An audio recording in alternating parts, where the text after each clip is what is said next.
Top NECA TMNT Universal Monsters figures we hope to see in 2022. Part 1. We're looking for a few good Teenage Mutant Ninja Turtles Universal Monsters Mashup figures. Hi everybody, welcome to SpeekyGeeky. As always, I am Mr. Geeky.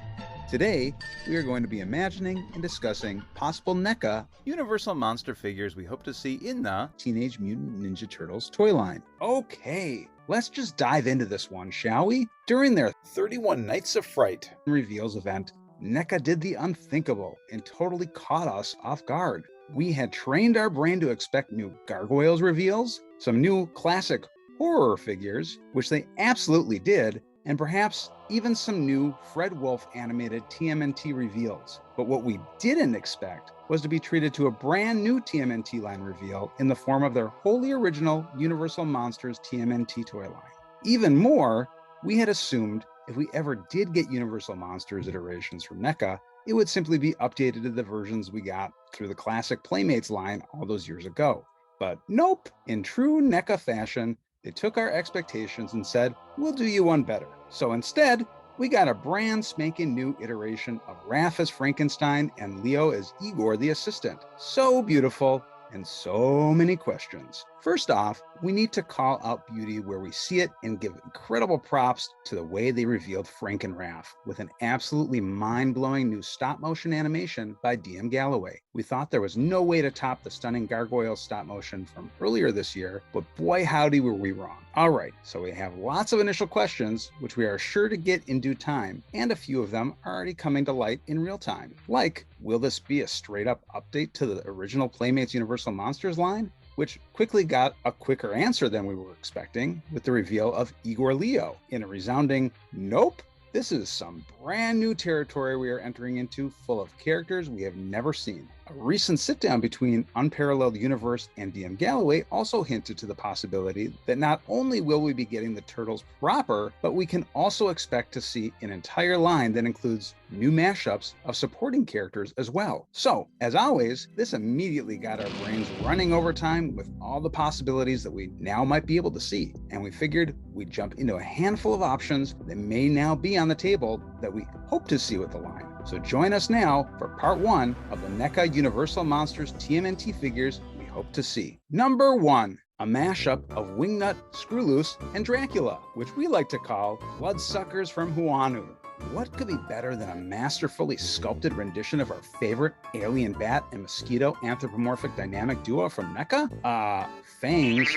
Obviously, this coupling seems a natural, though technically, we have never seen Wingnut or Screwloose feast on any of our favorite mutants' blood. Feels like one of those unspoken things where we kind of already assume they do. So infusing them with the Dracula motif and bursting out of a well-manicured tuxedo seems like it was really something that was a long time coming. If NECA really wants to go the extra mile with this one, an extra head with a hypnotic stare and in-scale big and tiny coffins would be an incredible touch. Number 2, a mashup of Casey and Friday the 13th, which we like to call Masked Killer Casey. Okay, so maybe, just maybe, this is perhaps our sneaky way of finally being able to get a body count version of Casey with that stylistically different and quantifiably more terrifying hockey mask. But the notion of a hockey mask vigilante paired with a hockey mask serial killer seems a bit of a no-brainer. We see Casey wielding a hockey stick / machete hybrid weapon, some decapitated turtle heads, and perhaps some severed feet of the foot as accessories, as well as a second masked charred head Casey. And we're ready to get this masked monster maniac onto our shelves. Number 3, Monsterex. Call us dreamers, but ever since we laid eyes on this amalgamation of all the classic Universal monsters when they were first appeared in Archie Comics TMNT Adventures, we've been patiently looking and waiting for the right opportunity for the triumphant return in toy form. And yes, we are aware of the hero clicks, but we're talking fully articulated, massive toy on our shelf.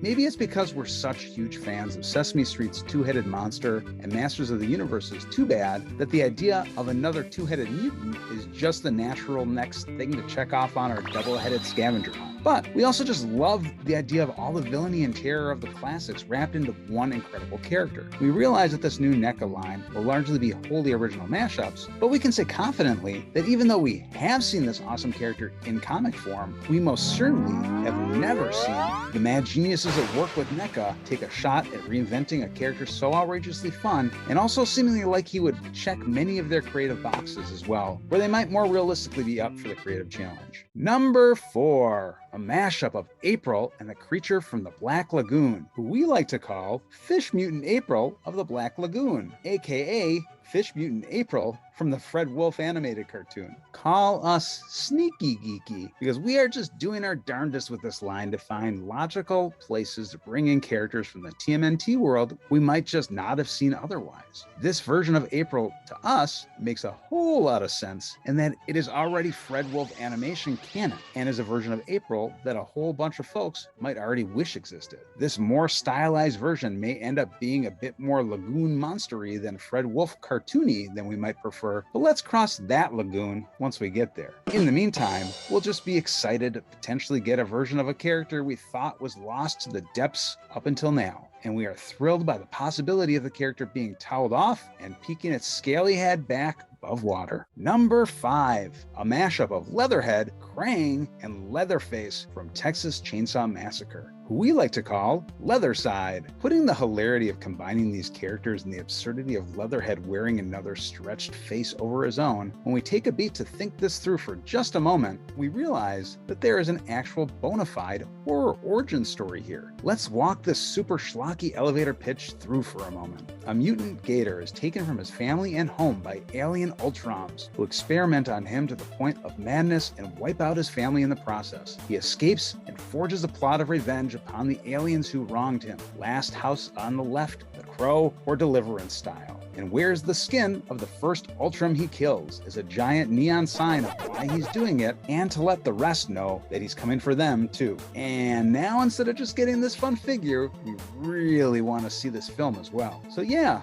you ready to do this? This one could come loaded with various Ultron carcass goodies, much like you would make out of alligator skin, like a blood-stained apron, wallet, shoes, belt, and a briefcase to hold it all in. He could also come with an electric chainsaw with alligator tooth blades, a meat tenderizer, and an oversized scalpel. Number 6, a mashup of Krang and the Thing that we like to call the Amygdala. If you're anything like our parents, you may have already been referring to Krang as, "What is that thing?" for years anyways. So it seems only fitting that he could live up to the name, and we get the added benefit of having a living brain that's bigger, squishier, and more gruesome than ever before. We imagine it as an all-out Akira Tetsuo mutation-inspired looking The Thing. Krang on steroids, plus a gnarly mouth full of razor-sharp teeth and spider-like legs instead of a bubble walker. If NECA really got creative with this, we might also see the new form resembling a mix between a heavy radiation-exposed Krang and his android body, covered head to toe in creepy brain outside his body-like goodness. Well, that's it for part 1. We appreciate you stopping by and nerding out with us for a bit. We imagine you'll have some characters atop your list too, so feel free to join the discussion in the comments below. Make sure to keep your eyes peeled to SpeekyGeeky, because part 2 of this continuing Monster Mashup series is lurking right around the corner.